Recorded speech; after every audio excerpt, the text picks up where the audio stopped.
And welcome back to the Natural Awakening podcast with me, your host, Whiston, and today's guest is Professor James. Well, Professor, that kind of implies that you're still employed. Yeah, I don't Dr. have James a Cooke. professor position. Yeah. No, No, yeah. Thank you. Thanks for neuroscientist keeping me and... in well, I mean, I could introduce you, but why don't you just give folks who are not familiar with you, though I imagine plenty will be, who you are, where you're coming from, professionally, and also maybe a little bit personally. Yeah. Yeah. Yeah, definitely. So I am a neuroscientist by training, as in kind of researching the brain and how kind of perception experience happens, and did that for over a decade at universities, and was always inspired by I had a kind of awakening as a teenager, kind of classic Kensho kind of situation, and I'd grown up in a kind of Catholic community that the dogmatism and the metaphysical supernatural picture really bothered me, which actually is what led to the awakening. And so I was always, the thing that really struck me, that was most salient given who I was how non-supernatural it was, how deeply kind of based in it was about seeing truth, not about, not like the truth as some fixed thing, but like it wasn't about some delusional extra, thing. So in my research, this didn't really come in very explicitly, although I was studying kind of how concepts form and things, because I kind of saw that as the mechanism that kind of asserts duality, is dividing the world up into different perceived separate things. But then I hit upon a kind of solution to the relationship, as I see it, a solution between matter and consciousness, it's known as the hard problem of consciousness. And then I really, after that happened, there was this kind of like, oh, okay, like I've scratched the itch of why I came into academia, really. I could keep going with the intellectual stuff, but actually sorry, I realized it was supposed to give you a quick summary of who I am, and now I'm going into my whole life. No. I mean, that's all part of it. Keep going. I'll do both at the same time. So, where was I? Yeah. So I realized that I wasn't in academia just to play intellectual games. I had this, it was part of a kind of, I guess, an ongoing awakening of facing reality, feeling into the truth of reality in our situation, in it. And yeah, I'd kind of accidentally stumbled into finding a metaphysical picture that made sense to me, and at least gave me a sense of peace, and that I'd found something that I was looking for. And then I made the decision that I thought, well, I can just keep publishing papers and unpack the details of this. And, but I made the decision because what I'm really passionate about is that kind of, I guess, is about kind of awakening and helping people come out of suffering.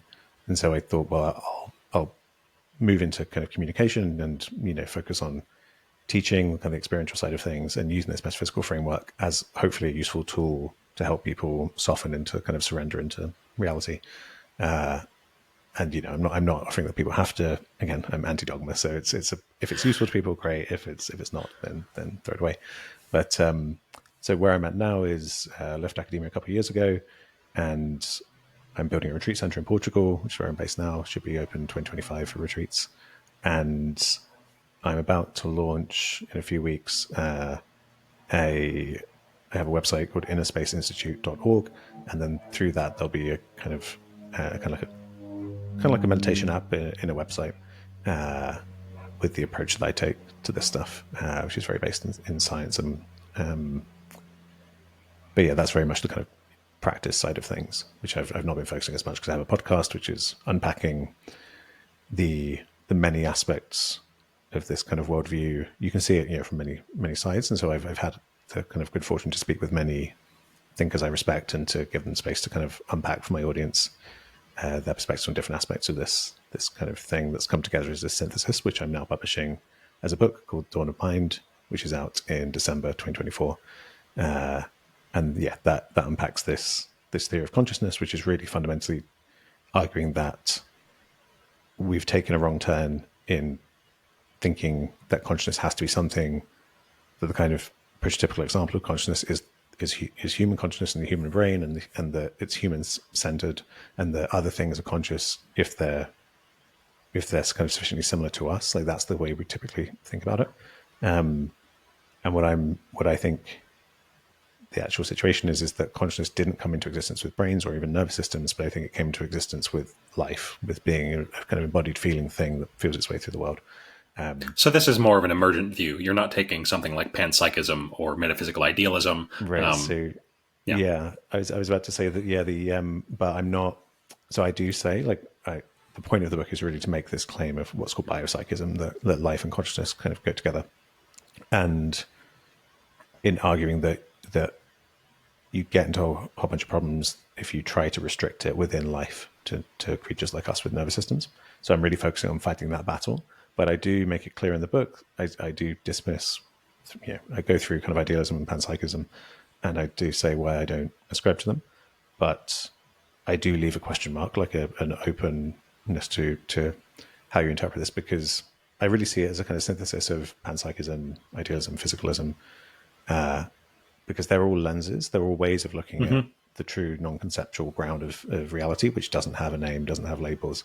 And so, but in this form appears as human beings with senses that operate and yeah. But then, so the other part, the first part of the book is this unpacking what I've called non-dual naturalism, which is a way of talking about just naturalism being the kind of scientific philosophical urge to not have these supernatural explanations that there was some disjunction between our observable experience of reality, through science, and then some kind of creator God or something that's just fundamentally separate. But instead, we expect everything to kind of hang together and be coherent, which I think fits nicely with non-duality, because the idea of that as well is that you could say that reality is this coherent whole. It's not actually fundamentally separated into different things. So I think non-duality and naturalism go together really nicely. But yeah, so with non-dual spiritual kind of experiences, there is this deep sense that the self is an appearance in consciousness. It's not the self that is conscious, right? It's an appearance. And so the consciousness feels far more grounded, or you could say there can be a temptation to shift identity to it and say that's what you are. But, I try to be thorough with going beyond identity in terms of not settling. So I don't want to say consciousness and identity. But anyway, it feels more grounded and more real, more part of the ground of being, you could say. And so the picture I lay out is that I think that the core of consciousness, you could say, is awareness, is kind of a formless, pristine space in which appearances arise. And so the core of that formless awareness is formlessness, is void, is no thing. Sure. And so I think that's what the ground of being is. That's what the fundamental metaphysical kind of ontological primitive is you start with nothing. And in your model, is that nothingness, does it, and this is a debate within Buddhist traditions and also between, Buddhist and non-Buddhist schools, for instance, whether the formless ground, if even that's the right framing, has an element of cognizance to it. Some traditions will say yes, and some will say, no, that's an emergent property. Right. So what I at the moment where I'm at with it is you have a formless ground, and then in that ground form arises as a kind of Taoist kind of like interplay between these opposites, and then it's within form you get. I should probably just unpack the whole thing. Here's a story that I like to tell that kind of this is speculative metaphysics, so we need to take this lightly. That this isn't provable, and it's I'm just telling a story. It's a nice bedtime story. Yeah, exactly. So imagine if to have a truly naturalistic picture of the world where you're not positing something with no cause just for the sake of it. I start with that, truly nothing, absolute nothing. And so what's the nature of absolute nothing? Well, there can't be limits, there can't be boundaries, there can't be anything finite that would block it in, because then that wouldn't be nothing, that would be something there. So it's synonymous with unboundedness, which, as I suggested there, is the same thing as kind of non-finiteness. And so it's a kind of like an infinite, you could say space, but that's an analogy. So you've got this kind of infinite nothingness, and within a space of nothing, within an infinite space, anything that can happen will happen. And so it's a kind of, it's also synonymous with potentiality. So you get from kind of nothing to infinity to potentiality.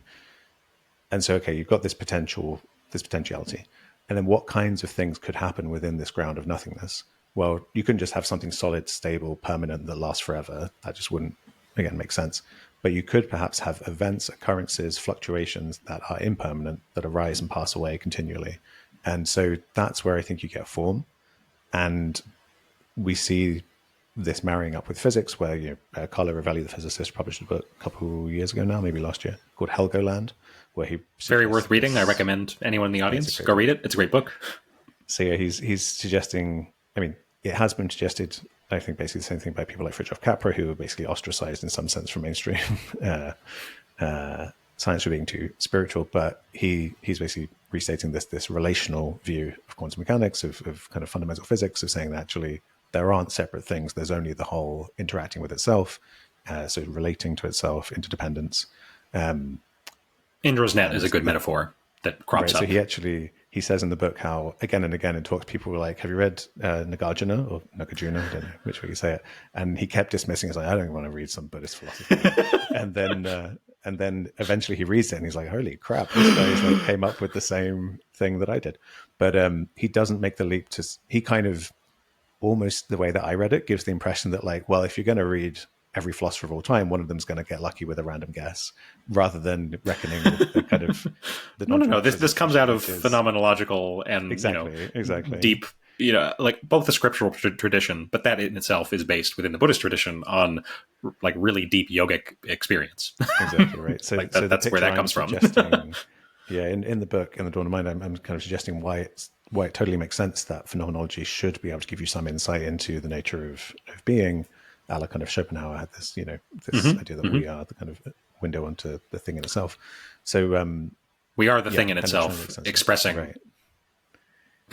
Exactly. Yeah. So he had this like more kind of idealistic view, but anyway, not to get lost in the weeds. So you have this podcast is for the weeds. Okay. That's the audience. That I mean, that's what I'm here for as the host. So yeah. So yeah, this question of is the ground itself aware? You have form. This form is a process. It's a kind of impermanent flow.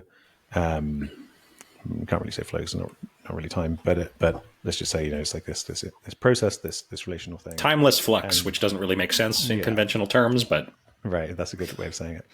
And so in the book, I unpack how the things that block us from seeing this is our folk psychological intuitive notions that we're a solid, stable self, we're separate from the world, but crucially here that substance, we think that substance is something that we generalize from our parochial experience of the world, that I'm not passing through this chair right now, and so that feels like a solid thing. It feels like a material, solid substance, and we generalize that to this very kind of this view of the world where like, oh, well, maybe it's made of these little atom building blocks that are solid, hard things, material, right? And so I'm saying that the reason I don't pass through this chair is, we're both almost empty, almost entirely empty space, but it's to do with the physics. I don't pass through it. And then I represent that as a relational property of my body can't move through this. That doesn't mean there's such a thing as a solid substance. It's a psychological event.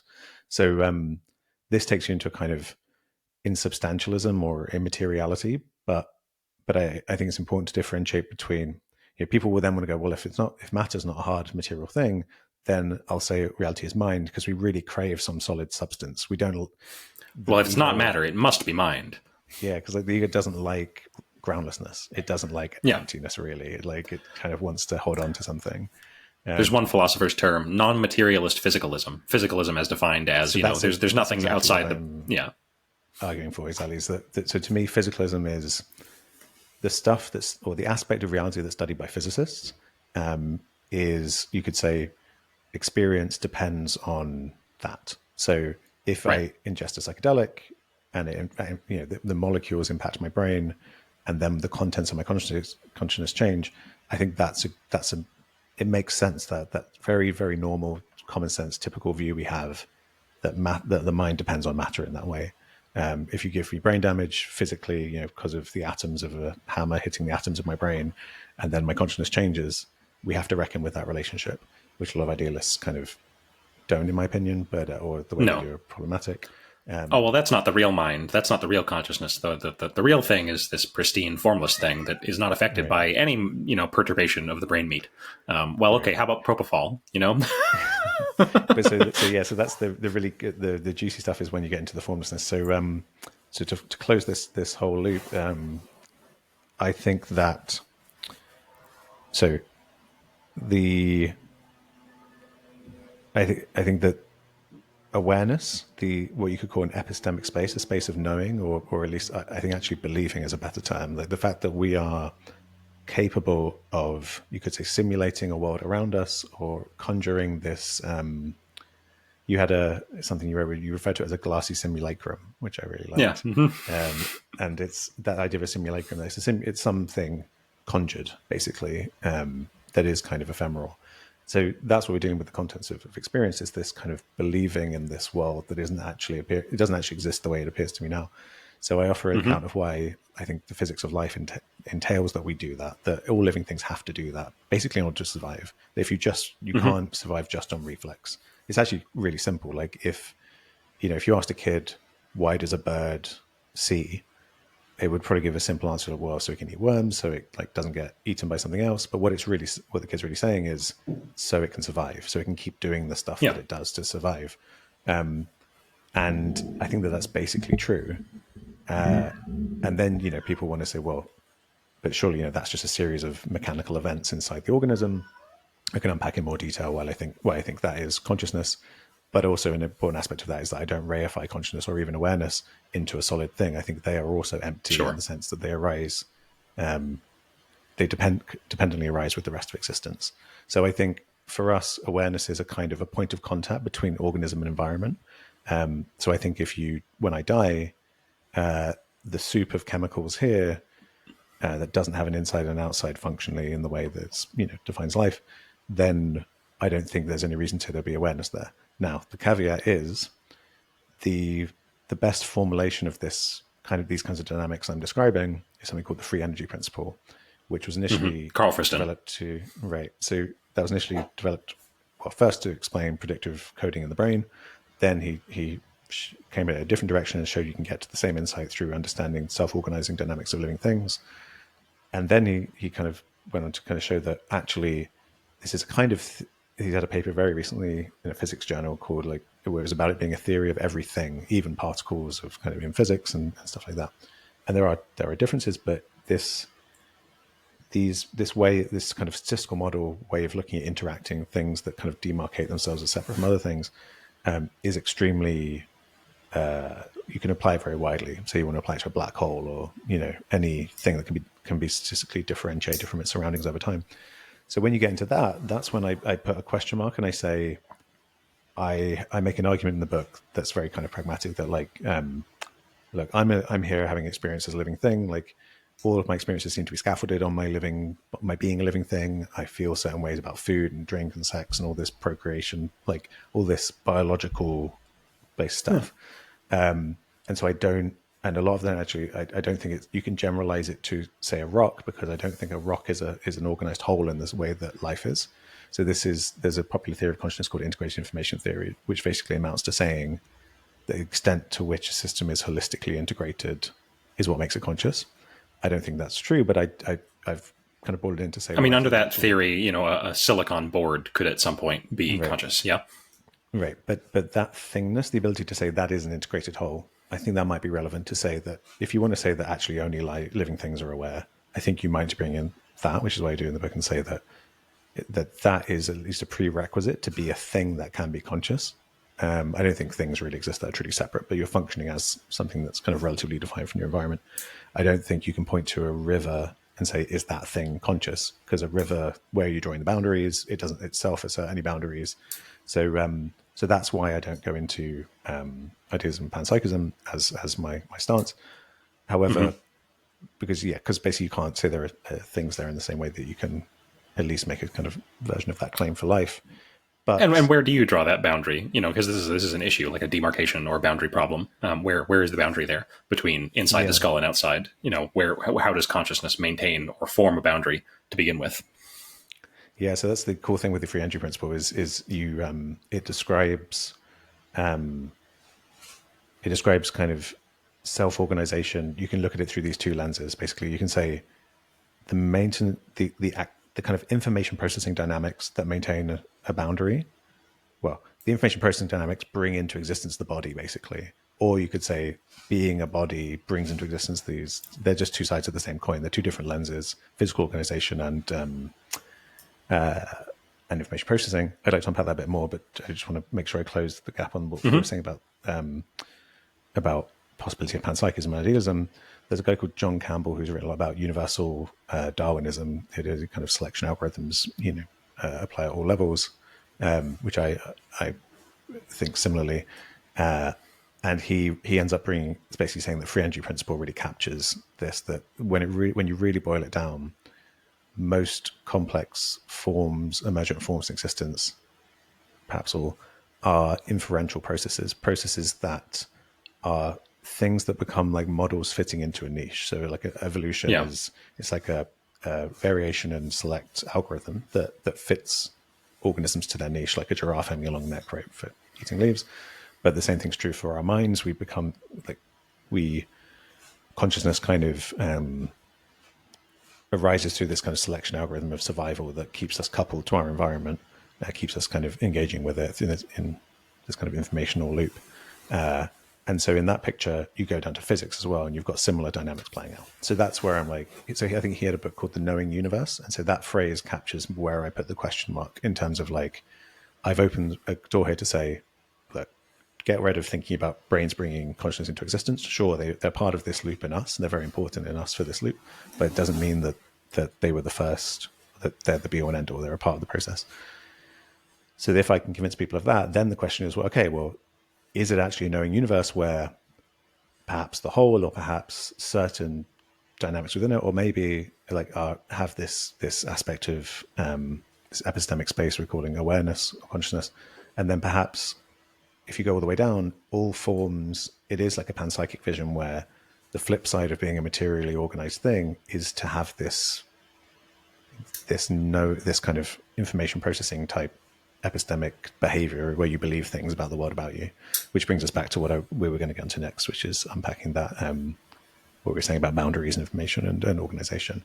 So yeah, I think but at this point, I feel like we're in very speculative territory, and the science should hopefully help. Hopefully. So meaning kind of breaks down where you get, so I would say like the consciousness is a kind of complex relationality between organism and environment.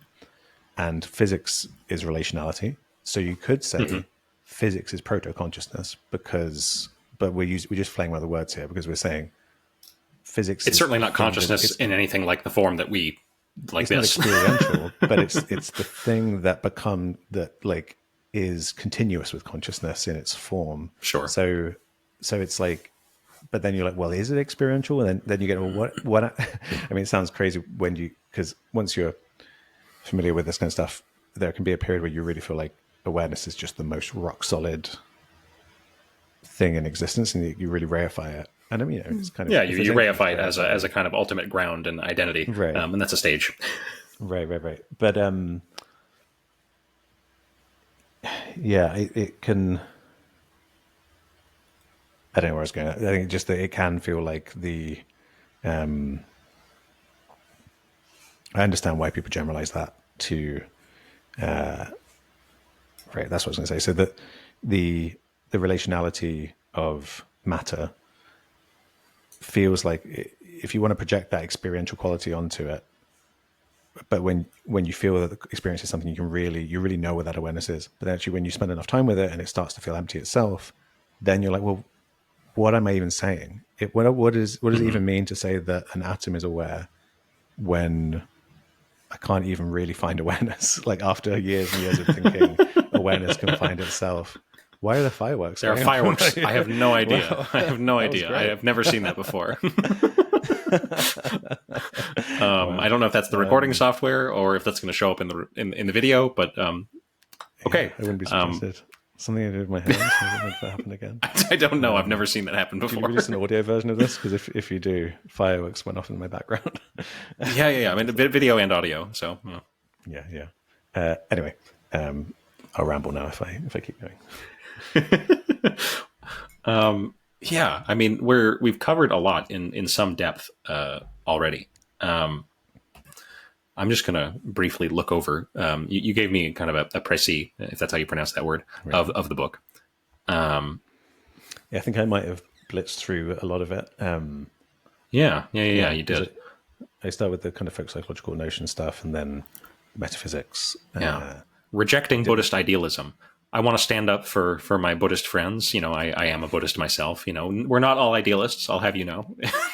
That was a random phrase I used to describe the account that you just described in terms of formless awareness being the real thing, right? Not the Yeah, content. sure. Which But some Buddhists will really, put forth as a metaphysical thesis. And so other the Buddhists will document say, absolutely not. right. The document I send you isn't part of the actual I don't use that term in the book, but I didn't know what to call Gotcha. it, because I actually don't see it very Sure. in contemporary spirituality outside of Buddhist circles. Like there's a lot of Advaita kind of Hinduism where people really reify the contents, the kind of quality, you could say, of consciousness as being the thing that's fundamental. Right. And so actually I wasn't sure what term to use for that, the kind of formless awareness idealism. But I don't know if you think that's I don't know. more gesturing towards that. Yeah, I mean, it's arguably, I mean, and this is kind of going further afield from the topic of the book and the interview, but, you know, arguably some forms of Buddhism, like Yogacara, for instance, within the history of Buddhist philosophy, is a form of metaphysical idealism. Or, you know, I think it's more profitably read as purely phenomenological and not making any claims about metaphysics at all. Right. But, you know, that's debatable. Both within the tradition and, you know, contemporary scholars disagree about what did Vasubandhu really mean in this in this verse. Right. I mean, one thing within the Buddhist tradition that kind of ought to, in my opinion, put paid to, you know, this kind of cognizance or awareness in any sense that we would recognize as being fundamental is meditative states of cessation of awareness. In early Buddhism and later Buddhism, it's really clear. There's this thing called Nirodha Samapatti, this is the attainment of cessation, or Sanya Vedayita Nirodha, literally the cessation of perception and feeling. We're not talking about getting into an extremely dereified state of formless awareness here. We're talking about lights out. That's what it means. That's what it's lights out. Yeah, so that I agree that kind of puts us back onto more sober, kind of simple ground, where it's like it does just make sense if awareness is something relatively, I mean, it's just awareness. Like it's we talk about it and we point to it because it, you know, it's almost like a light guiding it. I mean, obviously it's like a light in terms of illuminates experience, but it's like a guiding light in terms of our practice when you're first trying to, well, throughout many stages, right? You're trying to tune in, point to different aspects of the mind. But then in the kind of deep stages of this stuff, I really think, at least for me, everything becomes very ordinary in the sense where it's like, yeah, like I'm an ape and I am a living thing and I have awareness because that's functionally useful. Sure, it's like a window onto the totality of existence and God or whatever you want to say. But like even the like, whoa, that's cool, has to fade eventually, and you're just left with like, yep, just chilling as a as a living thing, and nothing's actually special, but it's kind of extraordinary ordinariness, that kind of thing. You know, at the beginning, mountains are mountains, and Right. waters are waters, rivers are rivers. I think it's rivers and rivers are rivers. In the beginning, mountains are not in the middle. Mountains are not mountains. Rivers are not rivers. And in the end, mountains are once again mountains, and rivers are once again rivers. Right. Yeah. Extraordinary, ordinary. That's a nice way of saying it. Yeah. And I'm curious, you know, we've gone through a lot of the philosophical and scientific content in kind of a blitz. Hopefully that's comprehensible for folks. And if not, I apologize. Go follow James, read the book, and check out his YouTube channel and website. Ad nauseum talking about this stuff. So you should be able to get it elsewhere. But I am curious how, you know, in your own personal practice and history, how this all unfolded. I mean, I remember hearing for you that there was a Kensho experience in your teenage years, which I also had experiences of that, which were the reason for me to, you know, go throw myself into practice full time for a while, and thinking I was going to be a monk for a while. So how did that unfold for you? If you're willing to, you know, divulge that I'd love here. to get into that. So I was 13 and I was just on a bus ride. I was very preoccupied with, I was kind of overly conscientious kid, very stressful family circumstance. And I was kind of channeling all of that into a a kind of fundamental metaphysical anxiety around hell. So being Catholic and being told that that I had to have blind faith, and at that age I didn't have blind faith. It's that kind of age where kids are starting to question that kind of thing. But I kind of, just out of a fear of this authoritarian God, just wanted to have blind faith just so that he didn't torture me in hell forever. But I couldn't find it. I don't have it. Like, how do I find this thing I don't have? And I was like, so you've got this supposedly benevolent creator God. He's made me without blind faith. He's demanding I have it when I can't have it. I just can't do it. And he's going to punish me for infinity for not having it. But he's benevolent. And he's made me this way. And I just kind of went around in a loop. I was just like, this doesn't... But my whole being was sunk into this like rumination of just like, I've got to figure it out. Like, I can't... No, a great ball of doubt, as they say, a great mass of doubt. Yeah, and I remember the infinity-ness of hell as a prospect, tangibly as a kid. Not in a good emotional state in terms of my family life and stuff, as I mentioned. So I'm just like, like this is important. I need to figure this out. And so I was completely absorbed in this, and I realized now I was basically doing, you could say, so I think self-inquiry is all inquiry is basically existential inquiry. You're really feeling into what's going on. Like what's going on is it's not just good Marvin Gaye album. It's like it's the fundamental question that like philosophy and science and I think this stuff as well is really getting at. And so I was really like feeling into it. Is that what's going on? Is there a supernatural creator God who's going to do this to me? And through pouring my energy into that, there was like a puncturing or the bubble burst of thought, basically. And there was I don't think it could have been deeper in terms of just the absolute dropping away and just the complete presence of whatever this is. And the total sense of separation from... Buddha called it. Yeah. Thisness, thusness. Just so-ness, suchness. Exactly. Just so-ness. And so... I just remember this like rush of like, oh my God, like just wanting to kind of shout with joy and just being so just liberated, like in that moment. And from then on, then thoughts came that were like, if someone had then said to me, well, what do you think about those priests and stuff? I'd be like, oh, well, obviously they're just telling stories. Like, why should I listen? Those ideas, those are thoughts. Like, why would I listen to them? Right. So, but I hadn't deduced that intellectually. This wasn't, this was a seeing. And also I hadn't come to some new belief that they were definitely wrong or something. It was just that there'd been a liberation from the thought paradigm. It was just, I was no longer buying into the thought paradigm. It was like, this is here now. This is it, suchness. If I'm actually on fire in hell, that's also this suchness. Like, and it's all good. It's all good. Thoroughly perfect, all good forever, always. And that was just known really deeply. And then I had a really wonderful, I don't know how long it was, months, years. It felt like a couple of years maybe, where of just this kind of abiding in. I remember walking home from school and just being like, this is it. This is the Garden of Eden. We're in it. We've always been in it. We never left. We just had this like veil of ignorance. Weirdly, I was also like very depressed. And so I'd love to be able to like feel what my experience was like then, because it was simultaneously amazing, elevated, but also I was having these very depressed periods. Anyway, so then I mean, mood is not always correlated with that kind of perceptual clarity about base kind of non-conceptual awareness, right? From my own experience, I can confirm that. Eventually, in the long run, with practice, there's definitely positive affect that comes online as a result of abiding. I guess what I'm saying is there was deep positive affect that's part of this, but it was like a depressed person who was, I guess, intermittently. Who knows? Maybe for a solid period of time, I wasn't depressed. I mean, anyway, my point is that I wasn't. Yeah. I had no sense that I needed to document this or have some like sure. so far in the you past. didn't feel the urge to go start a cult as a teenager. Yeah, exactly. Yeah, luckily the phobia of dogmatism and this. So my passion for science and stuff is really like about showing you're working out instead of being like, just trust me, I'm special. I've had a special experience. It's like, if I'm going to make a claim, I want to be able to tell you why I think it's the case. With the spiritual stuff in the deep end, again, suchness stuff, I can't tell you why it's suchness, and you do run out of ways of explaining things, but you can try your best and be sincere in that attempt.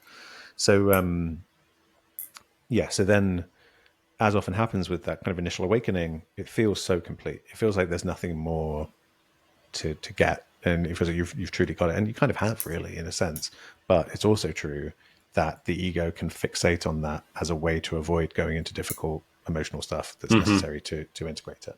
So I have a vivid memory of being in my late 20s, probably mid 20s, and hearing about spiritual bypassing for the first time, and being like, like, that's like a made up idea, because like the absolute is always the absolute. Everything is it's basically just aggressively spiritual bypassing in response to hearing it. Like, this is just in my head. I wasn't saying it to anyone, but I can remember vividly what it feels like to be in the armor of spiritual bypassing, and you can't really be touched because your logic is sound in that everything is always the absolute. There's nothing. Well, yes, and right, and then, but then the thing that the way I would phrase it now is the thing I said about fixation. That actually there's delusion operating there, in the sense that for me the path. So I got interested in through psychedelic research, interested in whether these kind of psychedelic induced mystical experiences could induce awakening type things in people, because I thought this was just a wonderful. It's wonderful to see this aspect of reality and engage with it. And I thought it'd be nice to be able to democratize this. And I had hopes that maybe this could be like what humanity needs to kind of to get us on a better track than we're currently on now.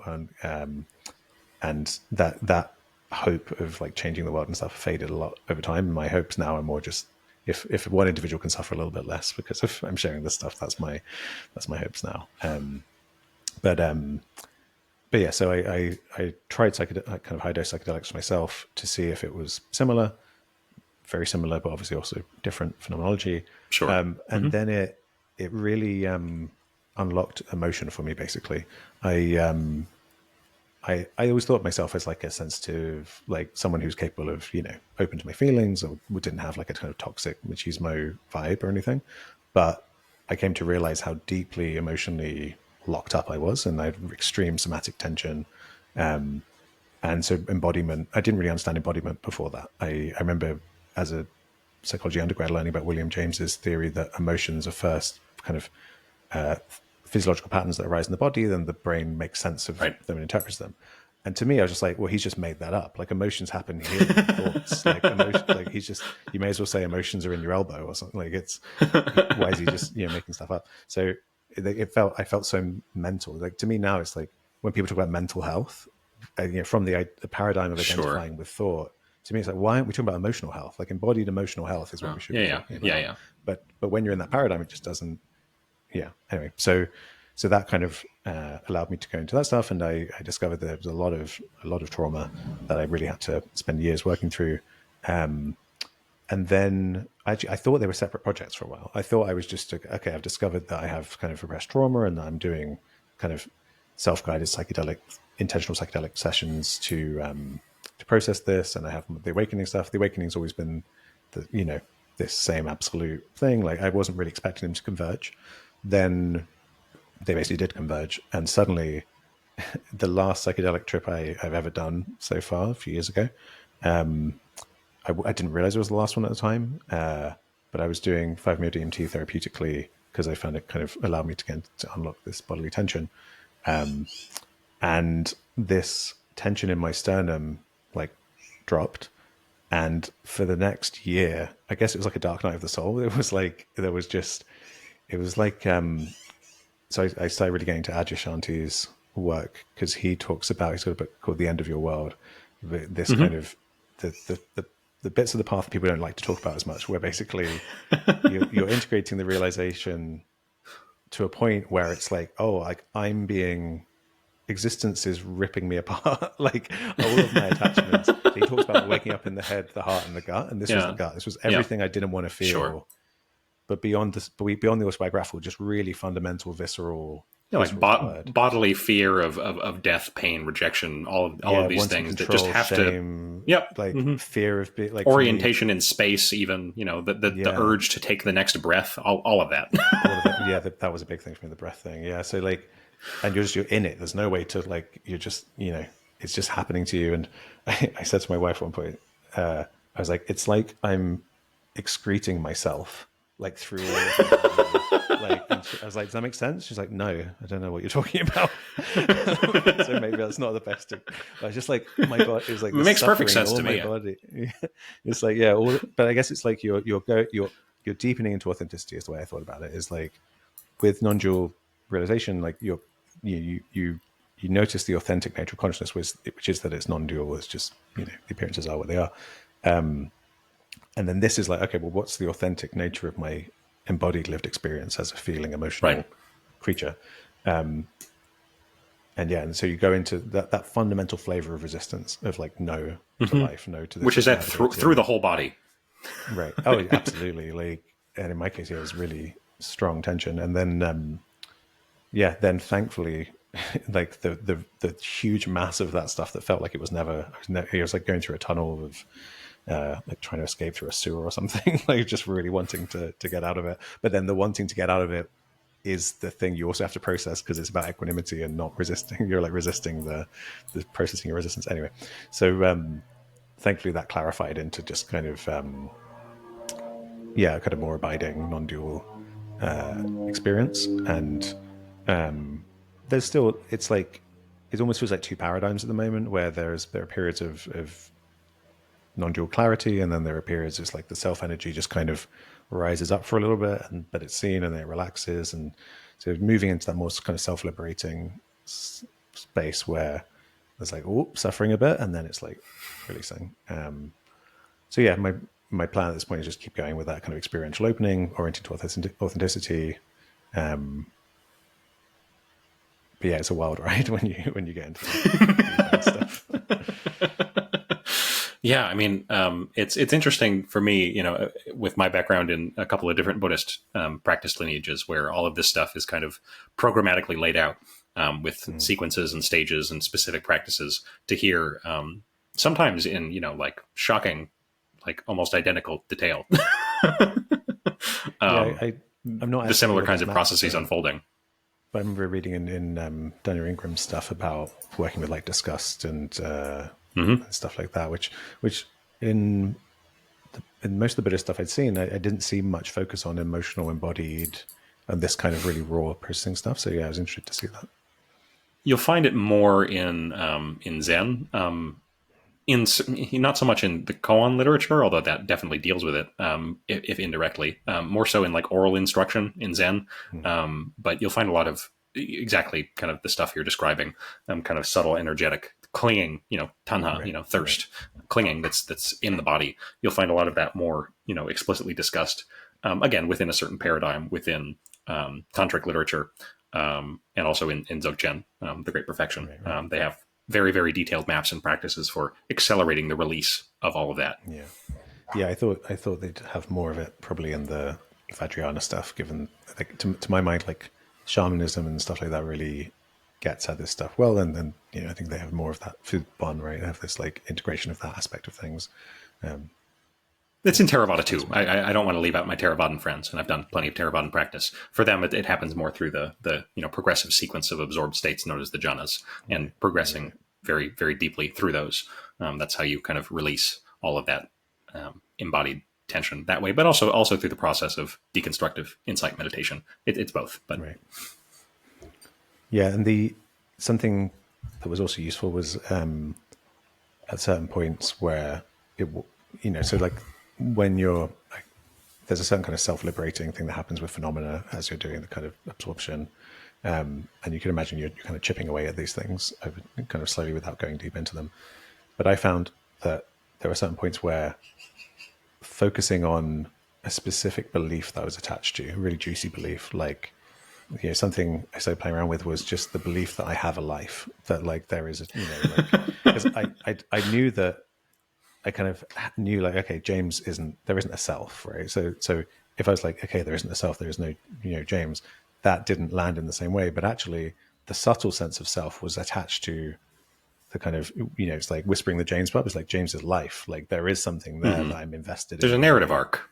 Yeah, there's a narrative arc. And I'm not, and the thing isn't to then, I think, swing the other way and say, I now have the belief that James doesn't have a life. You do get some teachers who will say, this. There is no person. It is only timeless awareness. exactly. Then like they have the new belief that you don't have a life. And I'm not saying that, but really feeling into like a kind of inquiry, like looking in this moment. Can I find my life? I genuinely can't. I've never found and experienced my life. And then feeling it slipping away and like feeling all the anxieties of what if I were to lose my life? Like, not, I don't mean death. I mean like that narrative arc of like, and then you get into like all your personal relationships. What if, I mean, this is what I was saying about kind of getting brutal, where you start to be like, what if I were to lose my, all of my loved ones in different ways, and really authentically feeling that, or feeling like, what if I was going to be executed tonight and stuff like, just like really going into all that resistance. But yeah, I felt that intentionally focusing on beliefs was useful, and that's not something I'd found in Buddhist practices, like because of the kind of phenomenological present moment thing. This felt more like a cognitive, really investigating. Yeah, I mean, you'll navigate through the world. If you're in a monastery, in contemporary, you don't have that same narrative arc thing going. Yeah, I mean that if you're on a monastic schedule, that'll definitely break that down. And it depends on the Buddhist practice lineage as well. Some do, the Dalai Lama sect, for instance, they go through like rigorous kind of analytical meditations where they break everything down really systematically through study and then also bringing that into meditative practice. I mean, one thing that I'm trying to do is like make people more aware of like the huge array and diversity of contemplative pedagogies that exist, because what is represented in popular culture is really just a small fraction of the wealth that exists within a whole bunch of different traditions. I'm most familiar with Buddhism, but it makes you think. So like I feel like I'm in conversations with alongside lots of kind of Buddhist modernists, people who want to secularize and naturalize Buddhism. And I don't come to this through Buddhism. I came to it through the awakening, and then seeking to integrate it and seeking to understand how it fits with science. And so part of, I guess, my passion is like I've had people in the past like ask, how do people not do this in like an appropriative way and stuff. And the thing to me is always like, I'm talking about reality like this, like what you are. I'm not talking about like learning ideas from a particular culture and then like, and so to me at least, it's like it kind of sidesteps those concerns, and I look to Buddhism as a particularly well-formed philosophical tradition, like that really like has a lot to offer, kind of out of respect, like as an academic, like citing people who have gone before you who have made big contributions. So I just wanted to raise that because I don't see myself as that educated in Buddhism, as my musings on this may have shown. No, I mean, in some sense, that's valuable, right? If you come to this not through any particular, established tradition, you have a unique perspective and a way in and a view on it for that reason. Mind. I'm, really. I mean, I can speak from my own experience that, obsessive study of all of this stuff, dusty texts and maps and models can get in the way as much as it can help and inspire. But yeah, seriously, I'm definitely not suggesting one superior to the other, because I've really enjoyed like diving into your stuff and then the sharing of those models and things. So it's it was more just an interesting thought that arose rather than making claims about what's better or worse. Yeah, I mean, and also, I'm full-time teaching these days, and for most people, I'm like, the maps, if you find them inspiring, great, and otherwise, minimal viable scaffolding, just practice. Yeah, I like that. The word lean always comes out of the way I approach stuff. Is I really want to find like what's the minimal amount of stuff you need to do this, because there's so much fluff and kind of not so much kind of Buddhist stuff, but like contemporary spirituality where it gets really like the kind of stuff that's prevalent on like TikTok and Instagram, talking about aliens and just all that kind of thing. Like there's so much egoic fluff of like that kind of comes off of this process. That's the thing I have the phobia to, that I'm just like, because it's like I think some people can turn to meditation because they really don't want to do the emotional work, and they think if I just stick with the awareness, it kind of allows a bypassing. So then you can get the impression, is emotion work in the fluff? Is that in the stuff you actually don't need to do? Can I throw that away too? Just not do that? Yeah, is that like aliens? Like emotions actually, it's just a silly thing to believe in. Afraid not, folks. Afraid not. Yeah.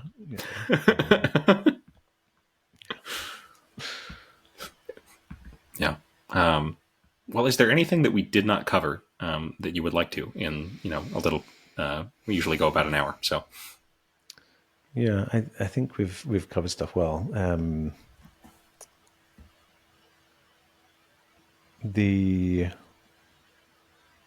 At one point I was going to try and explain kind of why it is that I think living things have to be conscious. I kind of gestured towards it, but it's quite like the way I was going to do it. That might be technical. Involved and technical in a way that I'm feeling like I'd probably be crowbarring it in now. So maybe I'll save that for maybe you can let folks know if they want to know your more elaborated views. Of course, by the book. But is there any video or text that for now that I can point them to? I will be launching. So I'll be kind of. The book is now available for pre-order. I guess this may be me announcing it for the first time because I've not announced it officially on my own channels. So I'll be releasing stuff on that soon. So go to my YouTube channel, youtube.com/Dr. James Cooke. And there's also drjamescooke.com.